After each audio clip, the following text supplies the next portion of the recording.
আলহামদুলিল্লাহ, ফেনী ২ আসনে আমার মনোনয়নপত্রটি বৈধভাবে ঘোষণা হয়েছে। এই জন্য রিটার্নিং কর্মকর্তাকে আন্তরিকভাবে ধন্যবাদ জানাই এবং অতীতের সকল নির্বাচনের অভিজ্ঞতা থেকে ফেনী ২ আসনে ইনশাল্লাহ ভালো ভোটের বিপ্লব ঘটবে এবং ফেনী ২ আসনে মানুষ এবং ফেনী ২ আসনের তরুণ প্রজন্ম তাদের যোগ্য প্রার্থী এবং যোগ্য ব্যক্তিকে বেছে নেবেন এবং তারই ধারাবাহিকতা নতুন কোনো প্রার্থী বা নতুন কোনো ব্যক্তিকে তারা নির্বাচিত করার চেষ্টা করবেন।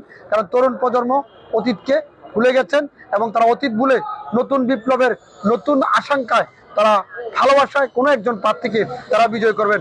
ঠিক 12 তারিখ দিবাগত রাত 8টায় আপনারা বিজয়ের স্লিপটা দেখতে পাবেন, সেই বিজয়ী কে পাচ্ছেন। তবে বলে রাখতেছি, ফেনী 2-এ বড় ধরনের ভূমিকম্পের ঝুঁকি আছে এবং সেই ঝুঁকিটা হচ্ছে 10 তলা 20 তলা যে বিল্ডিং এর মালিক আছে আর 2 তলা 3 তলা 1 তলা যে ভবন আছে, সেই বিল্ডিং এর মালিকগুলো সবসময় উপর থেকে নিচে ঝুঁটি ময়লা আবর্জনা ছুটে ফেলে।